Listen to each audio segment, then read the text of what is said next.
دوستو، جان سٹیتھ پیمبرٹن صرف ایک فارماسسٹ نہیں تھے، وہ ایک ایسا شخص بھی تھا جو اپنے ذاتی شیطانوں سے جکڑ رہا تھا۔ 1831 میں پیدا ہوئے پیمبرٹن جارجیا کے نوکسویلی میں ایک معمولی خاندان میں پلا بڑا۔ اپنی پوری زندگی میں اس نے صحت کے مختلف مسائل کے ساتھ جدوجہد کی، بشمول دائمی درد جو اس نے امریکی خانہ جنگی کے دوران برداشت کیا تھا۔ اپنی چوٹوں اور دائمی درد کے نتیجے میں پیمبرٹن نے مارفین پر مبنی دردکش دوا کی لت پیدا کر لی، جسے لاؤڈینم کہا جاتا ہے، جو اس دور میں عام طور پر تجویز کیا جاتا تھا۔ لاؤڈینم درد سے راحت فراہم کرتے ہوئے انتہائی لت کا شکار تھا، اور پیمبرٹن نے اپنے آپ کو جسمانی اور جذباتی تکلیف سے نمٹنے کے لیے اس پر زیادہ سے زیادہ انحصار پایا۔ دوستو، جیسے ہی خانہ جنگی شروع ہوئی، پیمبرٹن نے ایک کنفیڈریٹ افسر کی حیثیت سے خدمات انجام دی اور لاؤڈینیم کی اس کی لت مزید بڑھ گئی۔ تاہم 1865 میں کولمبس جارجیا میں کولمبس کی لڑائی کے دوران پیمبرٹن کو اپنے سینے پر شدید چوٹ آئی۔ جنگ کے خاتمے کے بعد اس نے جنوب کی شکست کی سنگین حقیقت اور جنگ کے بعد کی زندگی کے چیلنجوں کا سامنا کیا۔ طاقتور اور نشہ آور لاؤڈینیم کا متبادل تلاش کرنے کے لیے پرعزم پیمبرٹن نے ایک دواؤں کا ٹانک بنانے کے لیے مختلف اجزاء کے ساتھ تجربہ کرنا شروع کیا، جو درد کو کم کرے گا اور اس کی روح کو بڑھا دے گا۔ اس نے ایک ایسا علاج تلاش کرنے کی امید ظاہر کی جو منشیات کی لت والی خصوصیات کے بغیر راحت فراہم کرے گا جس پر وہ انحصار کر رہا تھا۔ اس ہنگامہ خیز دور کے دوران ہی جان پیمبرٹن نے، جو عوام کی پیاس بجھانے کے لیے پرعزم تھا،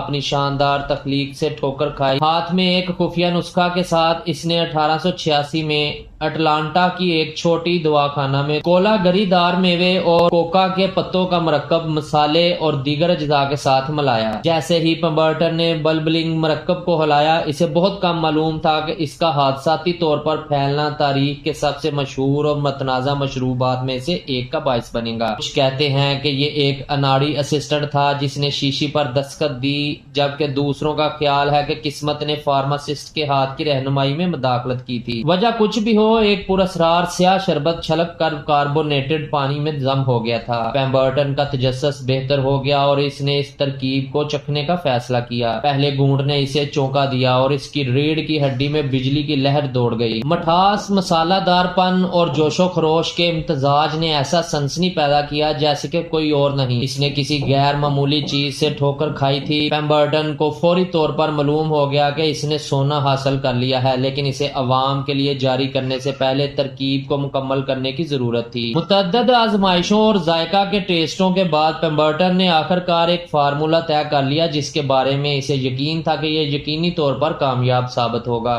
اس نے اسے پیمبرٹن کی فرانسیسی شراب کوکا کہا۔ مشروبات میں الکوہل کی تھوڑی مقدار تھی۔ یہ اس وقت کے دواؤں کے ٹانک میں عام تھا، لیکن جلد ہی یہ ایک رکاوٹ ثابت ہوگا۔ اپنی دریافت کو شیئر کرنے کے شوقین پیمبرٹن نے جیکبز فارمیسی میں اپنا ٹانک بیچنا شروع کیا۔ اس کی حیرت کی بات ہے صارفین نے اسے بالکل پسند کیا۔ ایسا لگتا تھا کہ یہ ان کے حوصلے بلند کر رہے ہیں اور ان کے ذہنوں کو متحرک کر رہے ہیں، لیکن جیسے ہی چیزیں اوپر کی طرف دیکھ رہی تھی، شراب کی ممانعت کی وکالت کرتے ہوئے پورے امریکہ میں تحمل کی تحریکوں کی لہر دوڑ گئی۔ دباؤ کا سامنا کرتے ہوئے اور قانونی نتائج کے خوف سے پیمبرٹن جانتا تھا کہ اسے ایک مشکل فیصلہ کرنا ہے۔ اس نے اپنے ٹانک کی اصلاح کی، الکوہل کو ہٹا کر اسے چینی کے شربت سے بدل کر اسے غیر الکوہل اور استعمال کے لیے محفوظ بنایا۔ اس تبدیلی کے ساتھ اس نے اپنی تخلیق کو کوکا کولا کا نام دیا۔ نئے پائے جانے والے ٹیمپرنس ڈرنک نے بہت مقبولیت حاصل کی۔ جلد ہی طلب رسد سے بڑھ گئی اور پیمبرٹن کی چھوٹی فارمیسی برقرار نہیں رہ سکتی۔ اس سے کوکا کولا کمپنی کی پیدائش اس وقت ہوئی جب